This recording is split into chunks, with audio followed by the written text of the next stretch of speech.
దేవుని అద్భుతాలు నీ జీవితంలో చూడాలంటే ఏ దరిద్రాలు నీలో ఉండి అడ్డగిస్తున్నాయో ఆ దరిద్రాలని అర్జెంటుగా వదిలి పరిశుద్ధపరుచుకోవాలి. కొంతమంది ఏం చేస్తారు, అక్రమ సంబంధాల లింకులు అంతే ఉంటాయి. నా దగ్గరికి వచ్చి ఏందోనన్నా ఒక్క కార్యం కూడా జరగట్లేదన్నా, కాస్త గట్టిగా ప్రార్థన చేయన్నా, ఏదన్నా అద్భుతం చేస్తే తప్ప నేను బయటపడినన్నా అంటారు అమాయకంగా. నాకేం తెలియచచ్చు, ప్రభా బిడ్డ చాలా బాధపడుతుంది నాయన, చాలా బాధపడుతున్నాడు నాయన, సాయం చేయను నాయన, కుమిలిపోతున్నాడు ఆయన, అల్లాడిపోతుంది అయ్యా, అల్లాడిపోతున్నాడు ఆయన. నేను ఎగిరి చేస్తా. ఆ జగన్నాటక సూత్రధారికి మొత్తం తెలుసుగా. ఆయన నాకెళ్ళి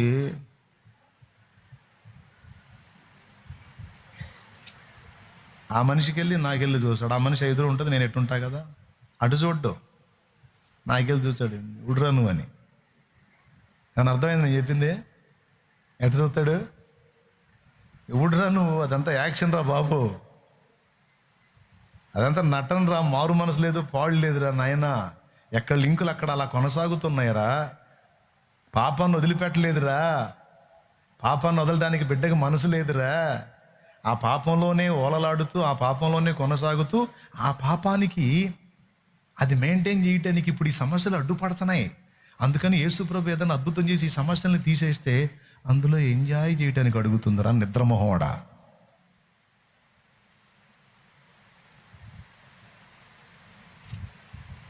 అందులో ఎంజాయ్ చేయడానికి అడుగుతున్నాడు రా నిద్రమోహవాడా అంటాడు దేవుడు. అప్పుడు నా పరిస్థితి ఏంది? కానీ చాలాసార్లు ఇదే జరిగింది.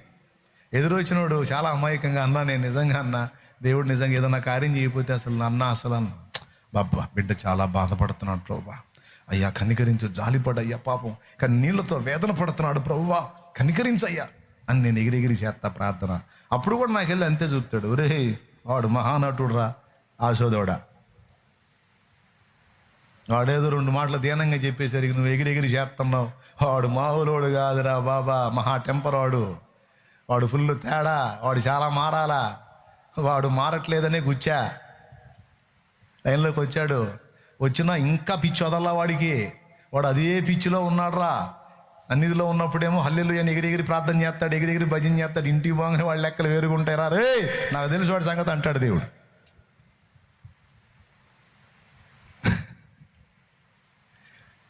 ఇప్పుడు ఏమి చేయవలే, నా ఎదుటికి వచ్చున్నప్పుడు మొదట ఏమి చేయవలే, దరిద్రములను విడిచిపెట్టవలే. పొరపాటు పడని మానవుడు అంటూ ఎవడూ ఉండడు. ప్రతి మనిషిలో చిన్నవో పెద్దవో తప్పులు దొర్లుతాయి. కాలు జారి గొర్రెపిల్ల బురదలో పడటం వేరు, అచ్చంగా బురదలోనే పొర్లాడటం వేరు. స్తోత్రం. ఏది మీరు చెప్పండి ఒకసారి నాకు. కాలు జారి గొర్రెపిల్ల బురదలో పట్టడం వేరు, నిరంతరాయంగా బురదలోనే పొరలటం వేరు. దేవుడు అంటాడు, నువ్వు గొర్రెపిల్ల అనుకుంటున్నావు కాదురా, నెంబర్ 1 పంది. నీ ముందున్నది గొర్రెపిల్ల కాదురా బాబు, అది పంది. ఊరుకో ప్రభా. మరి గొర్రెపిల్ల ఎంత సౌమ్యురాలు, ఎంత సౌమ్యుడు అంటే, అమ్మ వీడికి అర్థం కావట్లేదురా. నేను అద్భుతాలు చేస్తానురా, నా బిడ్డలకి నేను తండ్రిని కానా, వారు నాకు పిల్లలు గారా. వాళ్ళు శాపాన్ని అనుభవించడం, దరిద్రతలో ఉండటం, నిందపాలు అవ్వటం, హేయమైన స్థితిలో ఉండటం నాకు ఇష్టమా నా కుమారుడా? వాళ్ళు ఉండవలసిన క్రమంలో ఉన్నట్టయితే నేను ఆశీర్వదించనా? వారు అడుగు వాటికంటే, ఊహించే వాటికంటే అధికమైనవి నేను చెయ్యనా? కానీ నాకు నచ్చని హేయ క్రియలు వారి రహస్య జీవితంలో ఉన్నాయిరా. యూదా పాపం ఇనుప గంటంతో రాయబడింది అన్నట్లుగా వాళ్ళు మారు మనసు పొందననుకున్నారా. పొందమనరా, వాళ్ళని మారు మనసు పొందమను. వాళ్ళ గృహములో నుండి, వాళ్ళ అంతరంగములో నుండి ఏ మాలిన్యం ఉందో, ఏ తప్పుడు నడుతుందో, ఏ అవిధేయత ఉందో, ఏ నీచ కార్యం ఉందో, ఏ పాపం ఉందో వాళ్ళకి తెలుసు.